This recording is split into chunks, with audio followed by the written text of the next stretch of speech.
नमस्कार दोस्तों, स्वागत करता हूं आपका अपने YouTube चैनल पर। जैसा कि विज्ञान के सीरीज चल रहे थे उसमें हम भौतिक विज्ञान के हम प्रश्नों को देख रहे थे। तो उसी के क्रम में हम आगे बढ़ते हुए आज हम 28 नंबर के क्वेश्चन से स्टार्ट करेंगे। 27 तक हमारे पिछले वीडियो में हो चुका था। तो आइए देखते हैं। जल के आयतन में परिवर्तन होगा यदि तापमान 9 डिग्री सेंटीग्रेड से गिराकर 3 डिग्री सेंटीग्रेड कर दिया जाता है। जल के आयतन की बात कर रहा है, ठीक है। तो आप कभी भी जब जल के घनत्व का ग्राफ देखेंगे तो टेम्परेचर अगर हम कर दें इसे, ये डेंसिटी कर दें, इधर टेम्परेचर कर दें, तो क्या होता है, टेम्परेचर बढ़ाने पर आपका ऐसे ही 0 डिग्री से मान लीजिए स्टार्ट कर दें या आपका, तो इसका ऐसे आपका ग्राफ बनता है जो एक 4 डिग्री पर ये मैक्सिमम होता है, ठीक है। 4 डिग्री पर आपका डेंसिटी क्या होता है, मैक्सिमम होता है। इसका मतलब ये हुआ कि टेम्परेचर बढ़ाएंगे तो 4 डिग्री तक जाने पर डेंसिटी बढ़ेगी, उसके बाद फिर डेंसिटी घटेगी। तो डेंसिटी जब बढ़ेगी तो वॉल्यूम क्या होगा, घटेगा। तो इसका ग्राफ ऐसे कुछ उल्टा बन जाएगा, वॉल्यूम घटेगा, फिर एक जगह पर वॉल्यूम सबसे कम होगा, फिर क्या हो जाएगा, एक जगह पर वॉल्यूम कम होगा, फिर क्या होगा, आपका वॉल्यूम बढ़ना शुरू कर देगा। तो 9 डिग्री सेंटीग्रेड से गिराकर, ये जल की प्रॉपर्टी है कि 4 डिग्री सेंटीग्रेड पर क्या होता है, उसका डेंसिटी अधिक होता है।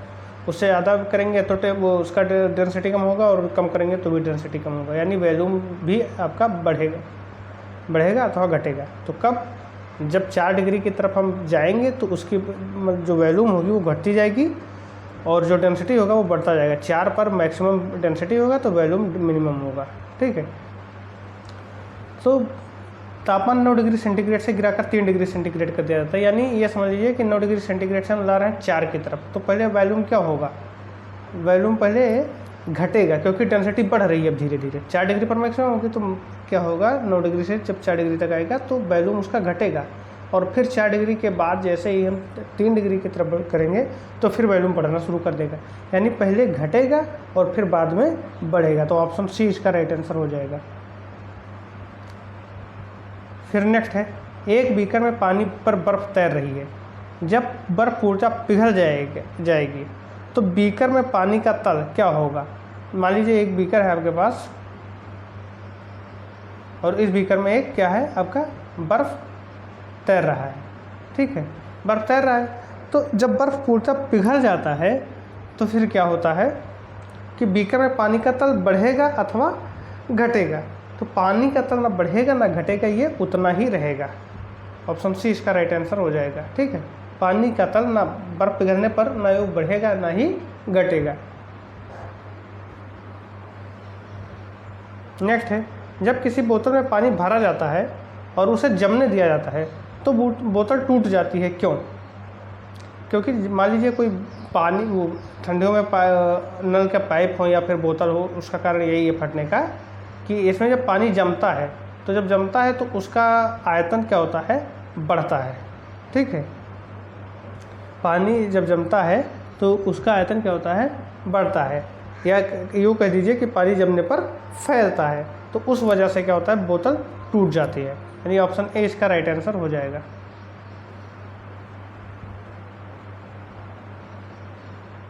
नेक्स्ट है, सड़क पर चलने की अपेक्षा बर्फ़ पर चलना कठिन है क्योंकि आप सड़क पर चलते हैं तो वहाँ पर आपको क्या हो जाता है, घर्षण मिल जाता है, ठीक है। थोड़ा बहुत क्या अच्छी घर्षण मिल जाती है जिस वजह से आप सड़क पर आसानी से चल सकते हैं। लेकिन अगर वो चिकनी सड़क जैसे बर्फ़ है तो वहाँ पर आपको घर्षण नहीं मिलेगा, और जब घर्षण नहीं मिलेगा तो आप चल नहीं सकते हैं। तो ऑप्शन डी इसका राइट आंसर हो जाएगा। नेक्स्ट है, एक नदी में चलता हुआ जहाज समुद्र में आता है तब जहाज क्या होता है, ठीक है। मान लीजिए कि एक नदी है, नदी से जब जहाज समुद्र में जाता है तो देखिए समुद्र की डेंसिटी क्या होती है, अधिक होती है अपेक्षाकृत इसके नदी के, ठीक है। समुद्र की डेंसिटी क्या होती है, ज़्यादा होती है, समुद्र के जल की डेंसिटी ज़्यादा होती है नदी के जल की अपेक्षा। तो होता क्या है कि जब डेंसिटी ज़्यादा होती है तो वो नीचे से जो फोर्स लगाता है, वो उत्प्लावक बल लगाता है, वो ज़्यादा लगाएगा, और जब वो ज़्यादा लगाएगा तो जहाज ऊपर की ओर उठ जाएगा, तो यानी थोड़ा ऊपर हो जाता है, यानी ऑप्शन बी इसका राइट आंसर हो जाएगा। नेक्स्ट है, लोहे की कील पारे में क्यों तैरती है जबकि यह पानी में डूब जाती है। ठीक है, लोहे की कील जो होती है वो पारे में क्यों तैरती है जबकि यह पानी में डूब जाती है? लोहे की कील जो होती है वो पानी में इसलिए डूब जाती है क्योंकि पानी की डेंसिटी क्या होती है? कम होती है। किसकी अपेक्षा? लोहे की अपेक्षा। ठीक है, जबकि लोहे का जो घनत्व है वो पानी से, वही हम बता रहे हैं कि जो डेंसिटी है लोहे की वो पानी की डेंसिटी से ज़्यादा होती है, लेकिन पारे की डेंसिटी से कम होती है। तो इसीलिए जब पारे की डेंसिटी से कम होती है तो पारे पर तैरता रहेगा। कोई भी चीज़ तभी तैरेगी जब उसकी डेंसिटी क्या होगी? पानी की डेंसिटी से कम होगी। ठीक है, या जिस द्रव में तैर रहा है उसकी डेंसिटी से वस्तु की डेंसिटी कम होगी तो वो तैरेगा ही तैरेगा। तो इसका राइट आंसर क्या हो जाएगा आपका? सी हो जाएगा। लोहे का घनत्व पानी से ज़्यादा है तथा पारे से कम है। नेक्स्ट है, पानी का घनत्व अधिकतम होता है तो 4 डिग्री सेंटीग्रेड पर मैक्सिमम होता है पानी का घनत्व। वस्तु की मात्रा बदलने पर अपरिवर्तित रहता है। वस्तु की अगर आप मात्रा बदलते हैं तो क्या अपरिवर्तित आपका रहेगा? तो आपकी जो डेंसिटी रहेगी वो अपरिवर्तित रहेगी। ठीक है, जैसे मान लीजिए 1 लीटर दूध ले लिए या 2 लीटर दूध ले लिए, मात्रा आपने चेंज कर दिया लेकिन जो दूध की डेंसिटी है वो वही रहेगी। पानी अगर आप ले रहे हैं उसकी जो डेंसिटी है, आप चाहे 1 गिलास लें चाहे 2 गिलास लें, डेंसिटी रहेगी। भार बदल जाएगा, द्रव्यमान आपका बदल जाएगा, आयतन आपका बदल जाएगा, लेकिन जो घनत्व रहेगा वो वही रहेगा। समुद्र में प्लावन करते आइसबर्ग का कितना भाग समुद्र की सतह से ऊपर रहता है? तो समुद्र की सतह से मात्र आपका 1/10 भाग ऊपर रहता है।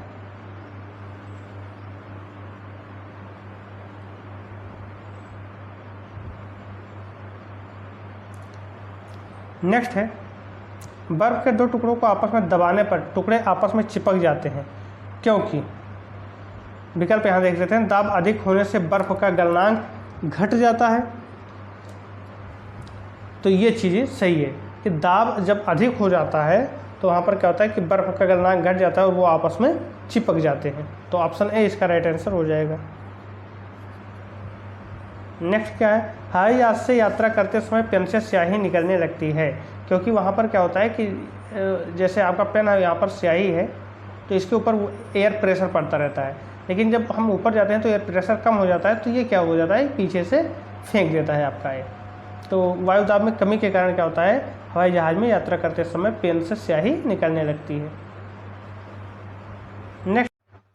नेक्स्ट है आपका कि ऊंचाई की जगहों पर पानी 100 डिग्री सेंटीग्रेड के नीचे के तापमान पर क्यों उबलता है?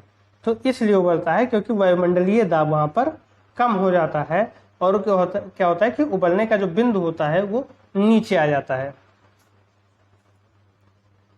नेक्स्ट है, साबुन के बुलबुले के अंदर का दाब क्या होता है? वायुमंडलीय दाब से अधिक होता है, वायुमंडलीय दाब से कम होता है, वायुमंडलीय दाब के बराबर होता है, वायुमंडलीय दाब का आधा होता है। तो देखिए, साबुन का बुलबुला जो होगा वो ऐसे होगा। इसका मतलब क्या हुआ कि अंदर का ये अंदर से जो प्रेशर पड़ा है तो बाहर की ओर धक्का दिया है तभी तो इस तरीके से हुआ है। इसका मतलब जो बाहर का प्रेशर है वो कम है अपेक्षाकृत अंदर के प्रेशर से। तो अंदर का प्रेशर ज़्यादा है तो इसलिए ये इस तरीके से गया है। अगर बाहर का प्रेशर होता तो ये कुछ इस तरीके से होता। बाहर का प्रेशर मान लो ज़्यादा होता तो कुछ इस तरीके से होता। ठीक है, लेकिन ये अंदर का प्रेशर ज़्यादा है इसलिए अंदर से ज़्यादा धक्का दिया तो इस तरीके से होगा। तो क्या होता है? वायुमंडलीय दाब से अधिक होता है। तो अंदर का दाब क्या होता है? वायुमंडलीय दाब से अधिक होता है। नेक्स्ट है, वायु दाब मापी की रीडिंग में अचानक गिरावट इस बात का संकेत है कि मौसम। वायु दाब मापी यानी एयर प्रेशर क्या होता है? अचानक से कम हो जाता है और ये क्या है कि तूफान आने की संभावना ज़्यादा है। ठीक है, क्यों? वायु दाब कम हो गया तो इसका मतलब जो जिधर वायु प्रेशर अधिक होगा या वायु दाब जिधर अधिक होगा उधर से वायु उधर को आने की संभावना बढ़ जाती है। तो क्या होगा? तूफानी होगा। प्रेशर कुकर में खाना जल्दी पकता है क्योंकि यहाँ पर क्या होता है? तो यहाँ पर जो प्रेशर कुकर में खाना पकता है वो इसलिए अधिक तेजी से पकता है क्योंकि यहाँ पर जो दाब है वो क्या होता है? दाब ज़्यादा हो जाता है जिससे पानी अधिक तापक्रम पर उबलने लगता है। ऑप्शन बी इसका राइट आंसर हो जाएगा कि अधिक दाब पर पानी अधिक तापक्रम पर उबलने लगता है। नेक्स्ट है, हाइड्रोजन से भरा रबड़ का गुब्बारा वायु में ऊपर जाकर फट जाता है क्योंकि? ऊपर जब जाता है तो चूंकि हाइड्रोजन का दाब अंदर रहता है, ऊपर जब जाता है तो बाहर का दाब कम हो जाता है, तो अंदर का दाब बढ़ जाता है, यानी वायुदाब बढ़ जाता है अंदर का। ठीक है, तो अंदर का वायुदाब क्या होता है कि जो हाइड्रोजन का दाब होता है, यहाँ देखिएगा ध्यान से कि जो हाइड्रोजन होता है उसका दाब मेंटेन रहता है अपने धरती के आसपास। क्या है कि बाहर का प्रेशर उससे बैलेंस किया रहता है, लेकिन ऊपर जब जाता है तो वायुदाब कम हो जाता है, बाहर का जो वायुदाब होता है वो कम हो जाता है, जिसकी वजह से हाइड्रोजन को विस्तार करने का मौका मिलता है और गुब्बारा फट जाता है। तो ऑप्शन डी हो जाएगा, वायुदाब क्या होता है, घट जाता है।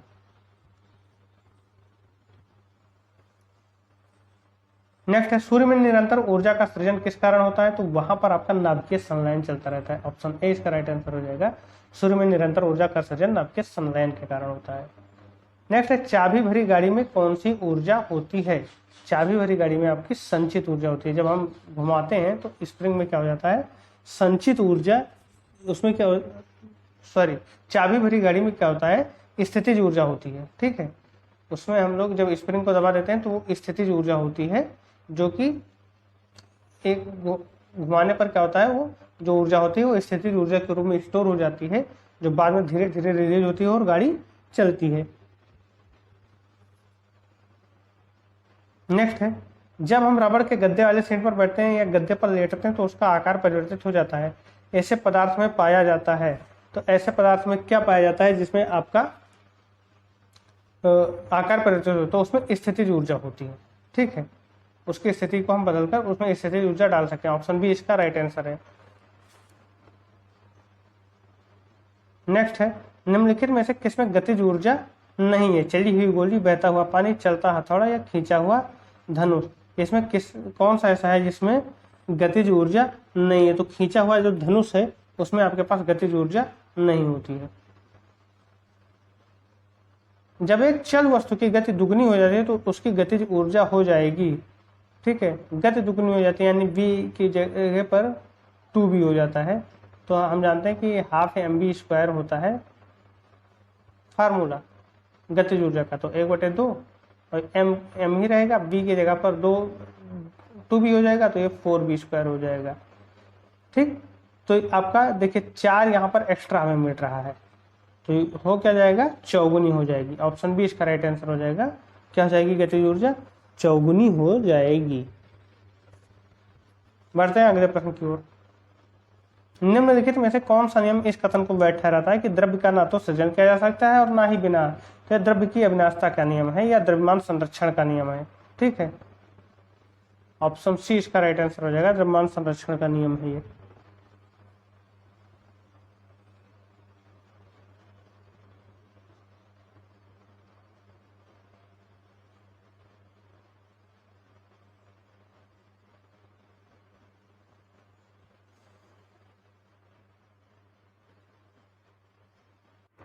नेक्स्ट है आपका, साइकिल चलाने वाला मोड़ लेते समय क्यों झुकता है? विकल्प आपको देख लीजिए, साइकिल और आदमी की गति समान होनी चाहिए वरना साइकिल फिसल जाएगी। वह झुकता है ताकि गुरुत्व केंद्र आधार के अंदर बना रहे, वह उसे गिरने से बचाएगा। वह झुकता है ताकि वक्र मार्ग पर चलने के लिए पहियों पर दबाव डाला जा सके। वह झुकता है ताकि वक्र को और तेजी से पार कर सके। तो वह इसलिए झुकता है ताकि गुरुत्व केंद्र आधार केंद्र के अंदर बना रहे। ऑप्शन बी क्या हो जाएगा, इसका राइट आंसर हो जाएगा। दूर से क्रीम निकालने में कौन सा बल लगता है? तो दूर से क्रीम निकालने में आपका अपकेंद्री बल लगता है। कौन सा बल लगता है? आपका अपकेंद्री बल लगता है। ठीक है, अपकेंद्री बल क्या होता है, जैसे अभिकेंद्रीय बल क्या होता है कि ये सेंटर की तरफ लगता है, और इसको संतुलित करने के लिए अपकेंद्रीय बल लगता है जो इसकी विपरीत दिशा में लगता है। जब एक पत्थर को चांद की सतह से पृथ्वी पर लाया जाता है तो इसका द्रव्यमान बदल जाएगा? जी नहीं, द्रव्यमान वही रहेगा। इसका भार बदल जाएगा परंतु द्रव्यमान नहीं, ये चीज़ सही है। पत्थर अगर वहाँ पर 6 किलो है तो यहाँ पर 1 ही किलो बचेगा, लेकिन 6 किलोग्राम, सॉरी 6 न्यूटन है अगर वहाँ पर उसका भार, तो पृथ्वी पर उसका भार 1 न्यूटन ही रहेगा। लेकिन अगर वो पत्थर 6 किलोग्राम का है तो पृथ्वी पर भी वो 6 ही किलोग्राम का रहेगा। ये ध्यान दीजिएगा, न्यूटन में बदलाव होगा, किलोग्राम में बदलाव नहीं होगा। नेक्स्ट है, किसी लिफ्ट में बैठे हुए व्यक्ति को अपना भार कब अधिक मालूम पड़ता है? ठीक है, कोई व्यक्ति अगर लिफ्ट में बैठा है तो उसे अपना भार कब उसे अधिक मालूम पड़ेगा? तो उसे अपना भार तब मालूम पड़ेगा जब लिफ्ट त्वरित गति से ऊपर जा रही होती है, तो उसे अपना भार मालूम पड़ेगा, अधिक मालूम पड़ेगा। जब नीचे अगर आ रहा है तो उस समय तो वो फ्री फॉलिंग अवस्था में होता है, उस समय उसके ऊपर कोई मतलब उसका अपना भार महसूस ही नहीं होगा अगर फ्री फॉलिंग अवस्था में है तो रिलेटिवली।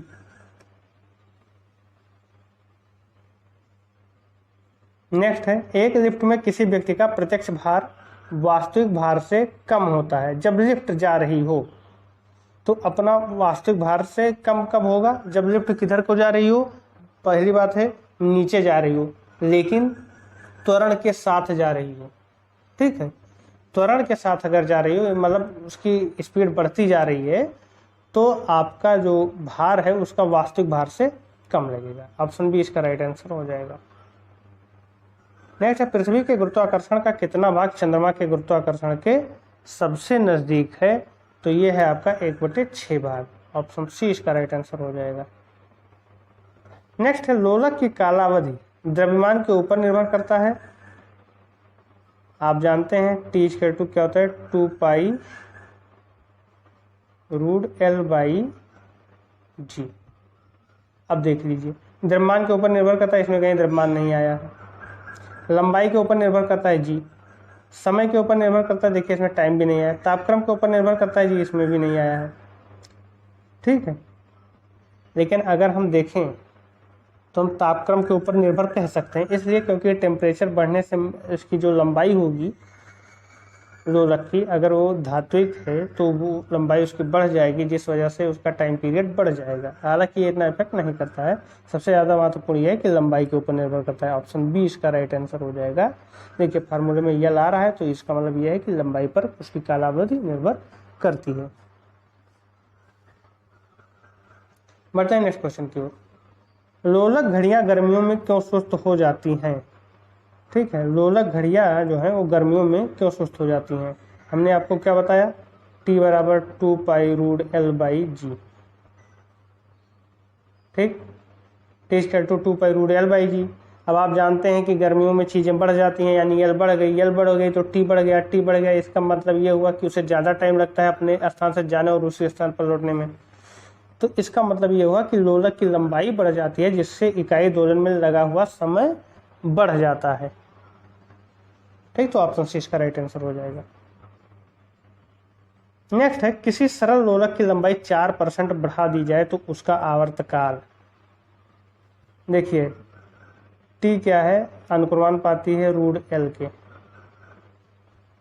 ठीक, अगर टी अनुक्रमानुपाती है रूट L के, तो L में अगर हम 4% की बढ़ोतरी कर देते हैं, क्या कर देते हैं? 4% की बढ़ोतरी कर देते हैं। तो एक तरीके से समझ लीजिए कि अब इसे आप परसेंटेज रखकर भी सॉल्व कर सकते हैं, नहीं तो ये समझ लीजिए कि 4 का वर्गमूल आप निकाल लीजिए, 2% आ जाएगा। ठीक, तो क्या हो जाएगा? आपका 2% बढ़ जाएगा। तो इसका आंसर क्या हो जाएगा कि उसका जो आवर्तकाल है वो 2% बढ़ जाएगा। ऑप्शन बी इसका राइट आंसर हो जाएगा।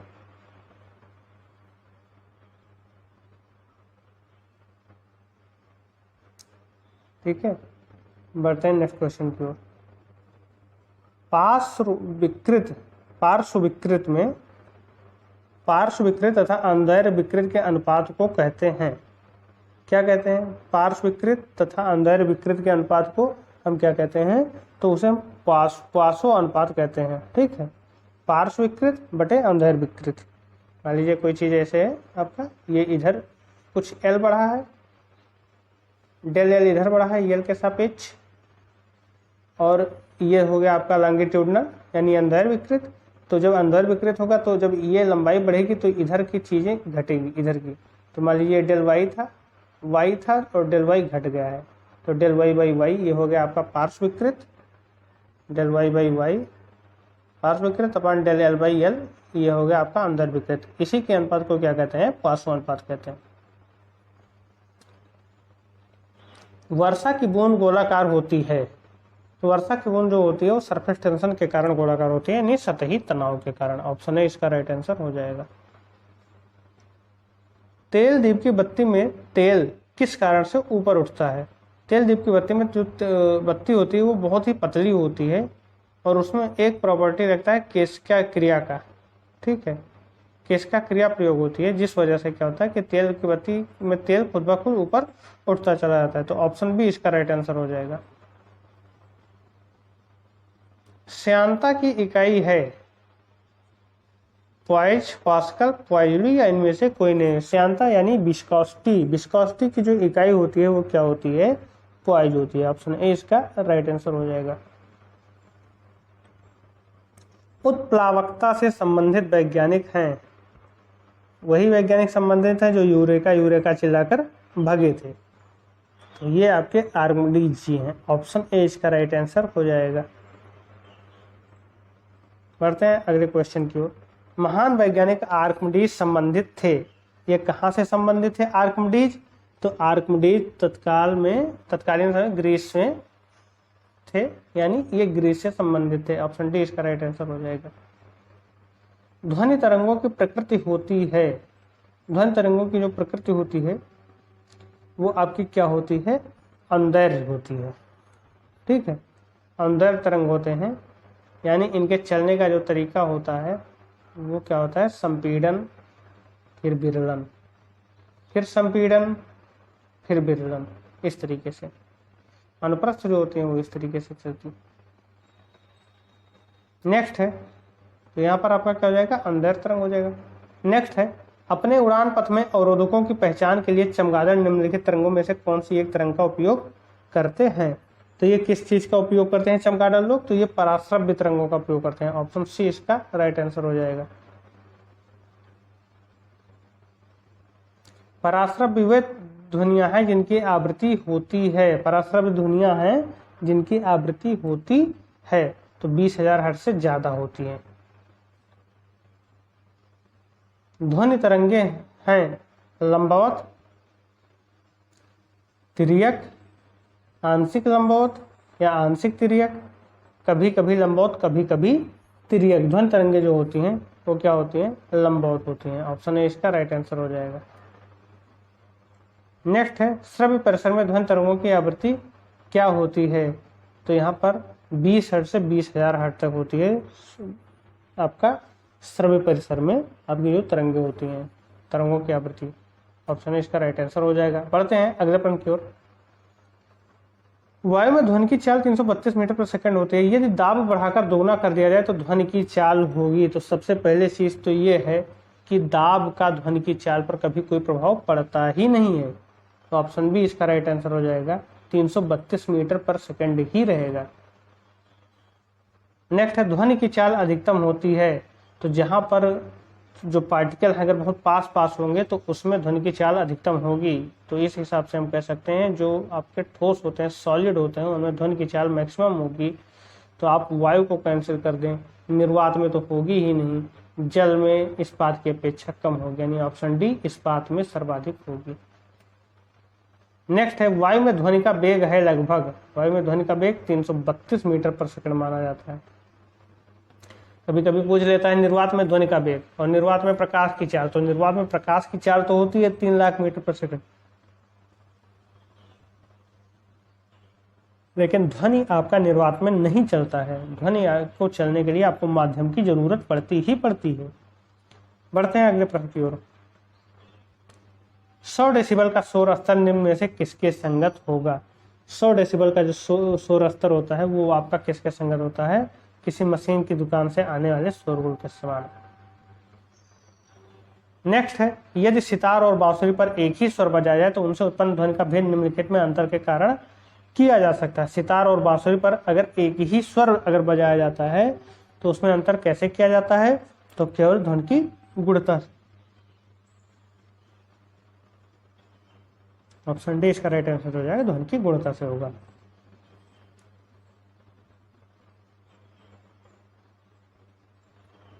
एक जेट वायुयान 2 मैक के वेग से हवा में उड़ रहा है। जब ध्वनि का वेग 332 मीटर पर सेकंड है तो वायुयान की चाल कितनी है। मैक संख्या क्या होता है, माध्यम में चाल, ठीक है, उसकी जो वेलोसिटी होती है मैक संख्या में आपका बटे वायु में ध्वनि की चाल, उसकी स्पीड, ये समझ लीजिए जो चीज़ें उड़ रही हैं उसकी स्पीड, मान लीजिए जेट अगर जा रहा है, जेट वायु आने, तो जेट की स्पीड डिवाइड बाई किसकी स्पीड, ध्वनि की स्पीड। क्योंकि हम यहाँ पर जब मैक संख्या निकालते हैं तो रेफरेंस हम किसको लेते हैं, साउंड को लेते हैं। तो आपकी speed of jet divide by speed of क्या हो जाएगा, साउंड। तो स्पीड ऑफ साउंड क्या, यहाँ पर आपका मैक दिया है 2, तो speed of jet divide by 332, तो स्पीड ऑफ जेट कितना हो जाएगा, 664 मीटर पर सेकेंड, यानी ऑप्शन डी इसका राइट आंसर हो जाएगा। नेक्स्ट है डेसिबल इकाई का प्रयोग किया जाता है, डेसिबल का प्रयोग ध्वनि की तीव्रता के लिए किया जाता है, ऑप्शन सी इसका राइट आंसर हो जाएगा। नेक्स्ट है ध्वनि तरंग किसके कारण प्रतिध्वनि उत्पन्न करती है, ध्वनि तरंग जो होता है वो किसके कारण प्रतिध्वनि उत्पन्न करती हैं, तो वो प्रतिध्वनि परावर्तन के कारण उत्पन्न करती हैं। ठीक है, टकरा कर हमारे पास वही आवाज आना ही प्रतिध्वनि कहलाता है, तो परावर्तन के कारण ही ध्वनि तरंगे जो होती है प्रतिध्वनि उत्पन्न करती हैं। नेक्स्ट है सोनार अधिकांशतः प्रयोग में लाया जाता है, सोनार का काम क्या होता है, समुद्रों में प्रयोग, सोनार का प्रयोग कहाँ किया जाता है, समुद्रों में किया जाता है, तो इन नौसंचालकों द्वारा ही प्रयोग में लाया जाता है। ठीक है, ऑप्शन डी इसका राइट आंसर हो जाएगा। तो इस वीडियो में बस इतना ही। अगर वीडियो आपको पसंद आए तो लाइक शेयर सब्सक्राइब जरूर करें। यदि आपके मन में कोई शंका उठ रही है, कोई प्रश्न उठ रहा है यहाँ के क्वेश्चन से, तो आप कमेंट बॉक्स में कमेंट करके बता सकते हैं। धन्यवाद।